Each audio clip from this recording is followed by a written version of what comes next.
GS family here নতুন আরেকটি blog ভিডিওতে তোমাদেরকে অনেকটা ওয়েলকাম, সাথে অনেকটা ভালোবাসা।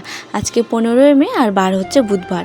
এই ভিডিওটা পুরো কেটে ছেটে রেডি করে রেখেছিলাম, কিন্তু ওই যে ভয়েস ওভার দিয়ে আপলোড যে দেবো সেই টাইমটা বা সেই সুযোগটার জন্য কিন্তু আমার এই ভিডিওটা তোমাদের কাছে দেওয়া হয়নি। সেই পুরো কারণটা বলবো, তার আগে তোমাদেরকে একটা খুশির মানে একটা সুখবর দিই, যেটা হলো আমার কিন্তু ইউটিউব ফ্যামিলিতে 1K কমপ্লিট হয়ে গেছে। তোমরা সেটা দেখতেই পাচ্ছ। আর তোমরা যারা সবাই মিলে আমার 1K ফ্যামিলি হতে অনেকটা সাপোর্ট করেছো, তো তোমাদেরকে অনেকটা ধন্যবাদ। এইভাবে আগামী দিনেও কিন্তু আমার পাশে থেকো। তো চলো আরেকটি ব্লগ শুরু করে দিলাম। সকাল সকাল ও যাওয়ার পরে বাবা বললো যে কলপাড়ের কাজগুলো একটুখানি সেরে নাও, আজকে কলপাড়টার এই সাইডটা একটুখানি ঠিক করতে হবে। আসলে কি বলো তো, তোমরা তো সকলেই জানো এই সাইডটাতে কিন্তু জল একটুখানি, ওই সাইডটাতে মানে আমার হাতের ডান সাইডটাতে জল জমা হয়ে যায়। তো সেই জন্য ভাবলাম যে তাহলে আগে যে জলের যে কাজগুলো রয়েছে সেগুলো সেরে নিই। তো প্রথমেই দেখলে মানে প্রথম থেকে ব্লগটা শুরু করিনি, যদিও রান্নাঘরটাকে পরিষ্কার করে নিয়ে সব বাসনপত্র সব মেজে নিয়েছি। মেজে নেওয়ার পরে একদম স্নান ধান করে ঠাকুরঘর থেকে পুজোর বাসনগুলোকে কিন্তু এখানে বের করে নিলাম। আর এখন ঠাকুর বাসনগুলোকে ভালো করে পরিষ্কার করে মেজে ঘষে ধুয়ে নেব। আর একটুখানি ফুল আনতে হবে, বাবা করবি ফুল নিয়ে এসে দিয়েছে, কিন্তু আর একটুখানি ফুল নিয়ে এসে পুজোটা দিয়ে নিই। চলো।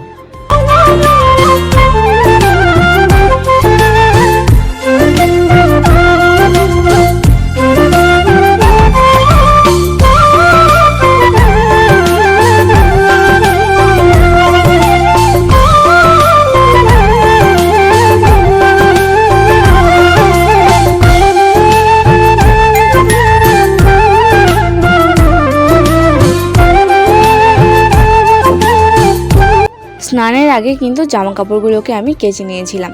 তো পুজোটা হয়ে গেল, পুজোটা আগে দিয়ে নিলাম। কারণ কি বলো তো, মানে যত বেলা হচ্ছে না তত যেন রোদটা অনেকটা পরিমাণে, মানে রোদের এত পরিমাণে তাপ, যেটা মানে সহ্য করা একদম দুর্বিষহ ব্যাপার হয়ে উঠছে। তো সেই জন্য ভাবলাম, যেহেতু ঠাকুর ঘরে অনেকক্ষণ ধরে বসে পুজো এসব করতে হয়, আর ঠাকুর ঘরে কিন্তু অনেকটাই সময় দিতে হয়, প্রায় ধরো 10 থেকে 15 মিনিট তো লাগেই। তো 10 থেকে 15 মিনিট একটা জায়গায় বসে বদ্ধ ঘরে থাকা কেমন একটা বুঝতেই পারছো। সেরকম হাওয়া বাতাস তো সেটার মধ্যে কোনো কিছুই যায় না, তো অনেকটাই কিন্তু গরম লাগে। তো সেই জন্য কিন্তু আমি প্রথমে ভাবলাম যে আগে পুজোটা সেরে নিই, আর স্নান করার আগে যদি বাসনগুলোকে মেজে রাখি না তাহলে সুবিধা হয়, স্নানের পরে অনেকটাই গরম লাগে।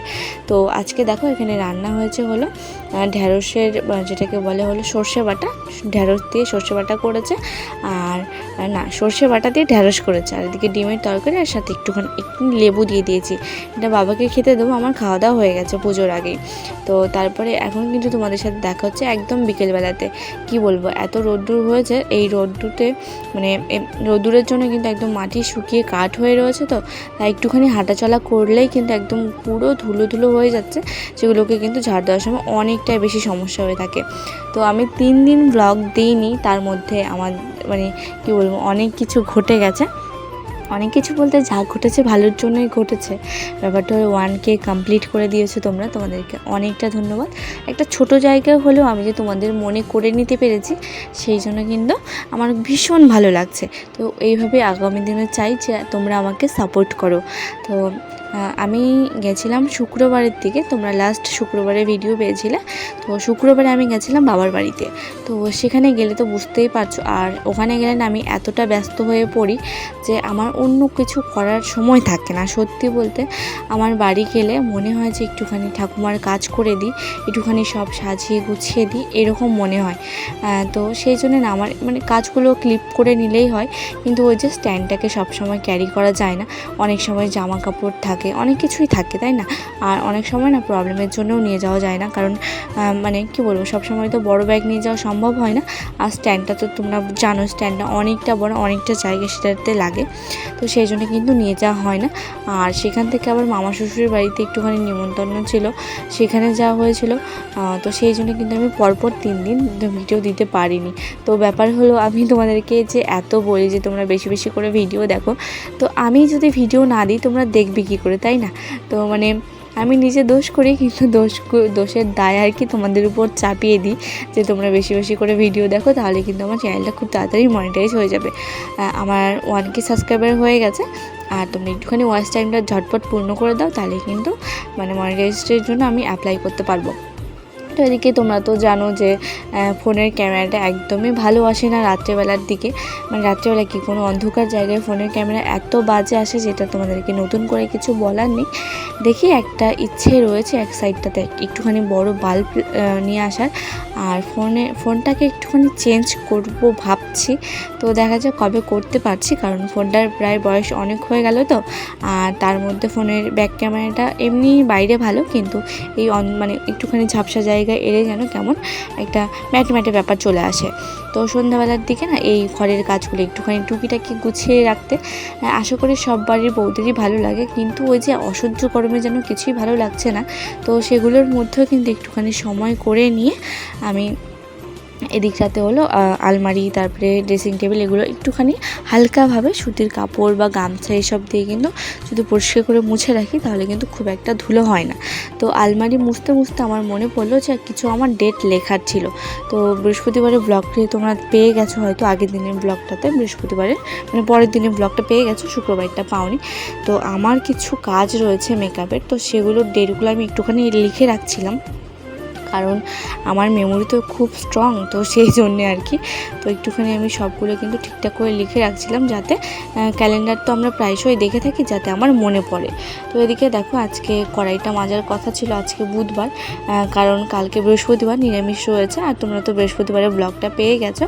তো তারপরে সন্ধ্যার দিকে আমার কি জানি মনে হলো যে আজকে একটুখানি চিকেন খাই। তো সেই জন্য বরমশাইকে বললাম যে একটুখানি শুধুমাত্র রাত্রেবেলার জন্য নিয়ে এসো, কালকে তো নিরামিষ, সেই জন্য কিন্তু হাঁড়ি কড়াই এসব কিচ্ছু মাজা হয়নি। তো জানোই তো আমাদের বাড়িতে পাঁপড়টা একটুখানি বেশি চলে, কারণ কোনো কিছু ভাজার থেকে আমি ঝটপট পাঁপড়টা ভেজে দিই। আর তার থেকে ভালো কথা হচ্ছে অন্য কিছু ভাজলে না মানে ওরা তৃপ্তি করে খেতে পারে না, যতটা পাঁপড় ভাজা দিয়ে ওরা খেতে পারে। তো এখানে দেখো কয়েকটা পাঁপড় ভাজলে তো আমাদের আবার হয় না, একটুখানি বেশি করে ভাজতে হয়। তো আমি যে ডিমের তরকারি করেছিলাম সেই ডিমের তরকারিতে কিন্তু আমি একটা আলু খুঁজে পাচ্ছিলাম না, তো সেটাকে 4 ফাল করে নিয়েছি এখানে করে নিয়ে, এটা কিন্তু সেদ্ধ আলু 4 ফাল করে নিয়ে এখানে চিকেনের জন্য আমি কিন্তু ভেজে নিচ্ছি।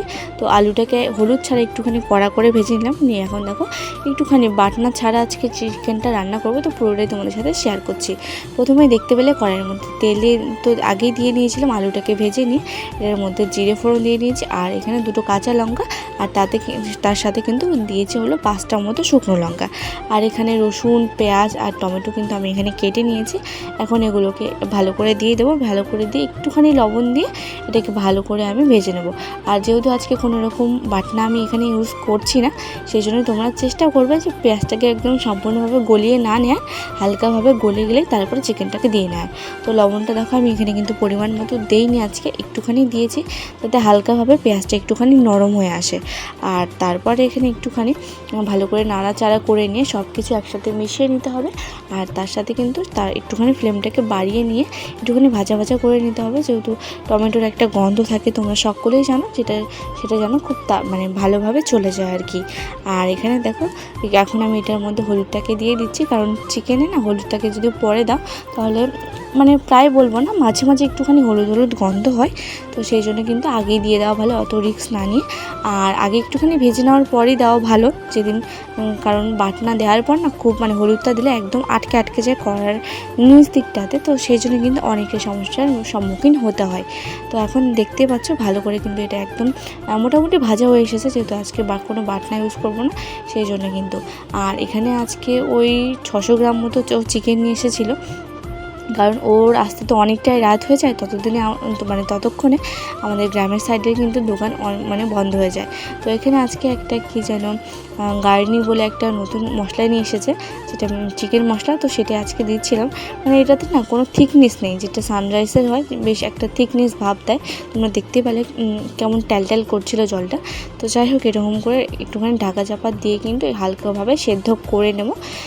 তো মাঝে মাঝে কোনো চিকেনটাকে একটুখানি সেদ্ধ করে নিলে বেশি ভালো হয়, আবার মাঝে মাঝে কোনোগুলোকে সেদ্ধ করে নিলে কিন্তু মানে ঢাকা চাপা দিয়ে সেদ্ধ করে নিলে অনেকটা পরিমাণে গলে যায়। তো বুঝতে পারি না, সেই জন্য চেষ্টা করি অল্প পরিমাণে জল দিয়ে সব চিকেনগুলোকে কিন্তু মানে জবার নিয়ে আসা হয়, যেদিনই নিয়ে আসা হয় একটুখানি হালকা করে ঢাকা চাপা দিয়ে নিতে। তো এদিকে দেখতেই পাচ্ছ একটুখানি সুন্দর করে কিন্তু কষিয়ে নিয়েছি। তো ভাবলাম যে এরকমই তোমাদের সাথে একটুখানি শেয়ার করে দিই, কারণ ওই একটুখানি শুধু রাতের জন্য, বুঝতে পারছো খুব একটা রস করবো না, একদম এরকম শুকনো শুকনো করবো। তো ঝটপট চ্যানেলটিকে সাবস্ক্রাইব করে ভিডিওটা শেয়ার করো। টাটা, দেখা হচ্ছে পরের দিন, ভালো থেকো।